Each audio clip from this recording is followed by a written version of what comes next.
Welcome, welcome, welcome. We have CPI games coming up today. All right, let's take a look at the daily here first. So obviously, daily is retracing here a little bit. I don't see. Here's the thing. The thing is, I don't expect much to happen today during London. I mean, it's still pretty early at this point. We got London maybe like 2 hours, 2 hours, 1.5 hours. So let's take a look on the 4 hour time frame here. Looking at the 4 hour time frame, we are basically in a, well, this is support area we got at the same time. We have a resistance on the 4 hour. Let's take a look on the 1 hour time frame. Looking at the 1 hour time frame, 1 hour candles are coming down to the support. But the interesting thing is, if you look at this 1 hour candle, if we zoom in over here, let me zoom in here a little bit. Let me show you what I'm looking at. So looking at the 1 hour, you can see how the 1 hour candle has closed below 2460. It has closed below 1, 2, 3, 4, 5, 6 1 hour candles that couldn't close below 2460. So we closed below 2460. Awesome. What does this mean on a smaller time frames? Let's take a look on the 30 minute. Now, looking at the 30 minute, we can now adjust our zones and let's bring out this zone over here. We can see how to the left-hand side, the 30-minute candles closed could not close below 2460. But looking at this 30-minute, there was a huge rejection. So we've also left a wick, and this wick is, this is like a 43 pip wick. Now, the question is, are we going to create support and break above the high to continue pushing up? Because now we got a 38, 40 pip range for price to move up. Or are we going to close bearish, break below this low to continue filling this wick? That is the question that we have at this point. So this is the clean range we have. Obviously, we got CPI, so we don't know whether we will fill this range with CPI or what's going to happen. We just don't know that. Let's take a look on the 15-minute. Just going to take a little peek on the 15-minute time frame.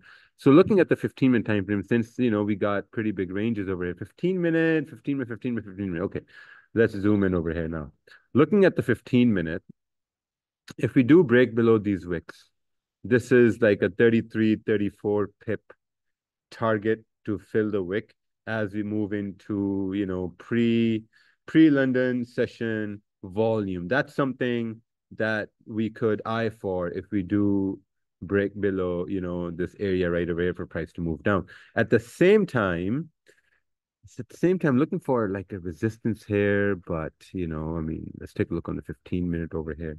I think a very solid resistance that we could form on the 15-minute could be somewhere, right over here. I mean, if we can even, I would want to say probably above these wicks would be safest. So I'm going to put a blue line right over here because now the analysis becomes a little bit tricky, right? So I'm looking at these wicks over here. These wicks around 2462 area, 24, let's say 63. If we can break above 2463, we got clean candles here to the left hand side, which we can continue to push up 66 pip range. And I think the only way we'll be able to push beyond these wicks is going to be CPI because it's a very clean range, very clean range.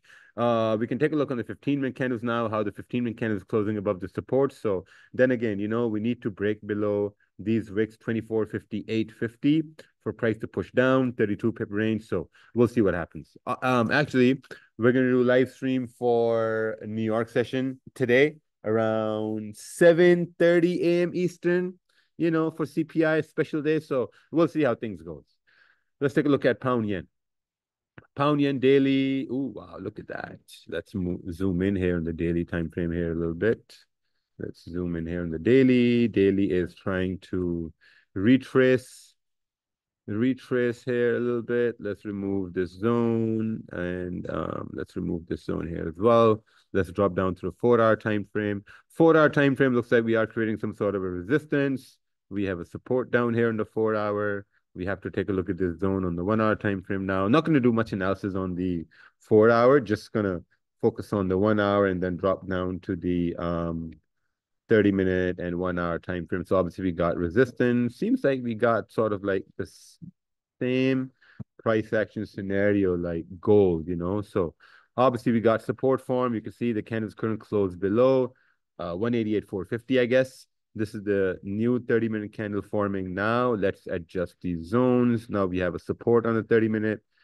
We're breaking the high on the 30-minute to move up, So, I mean, at this point, we don't have a volume session because we're waiting for pre-London, but looks like pound yen is breaking above this area in the first 1 minute. Now, the thing is, whenever you got price moving or breaking above in the first, few seconds of the candle, almost 90% of the time there's going to be some sort of a retracement happening, So I don't trust the breaks that happen in the first minute and the first few seconds, or even in the first 1 to 2 minutes. I don't trust those breaks. Wow, look at that volume coming in. Let's take a look on the gold over here. Yeah, gold is also breaking down.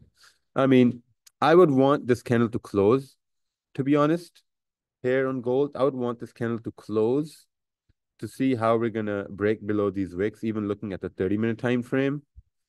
Yeah, it's happening in the first 1 to 2 minutes. So definitely we'll have to wait for the candle to close. But anyway, not going to be looking to take a trade during pre-London.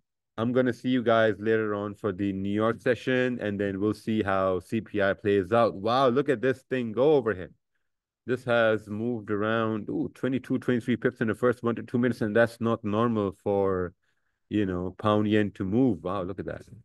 Even on a 15-minute time frame, we're breaking above this area right over here. But anyway, we'll see you guys later on for the New York session. Take care. Around 7:30 a.m. Eastern. Adios. We'll see you then.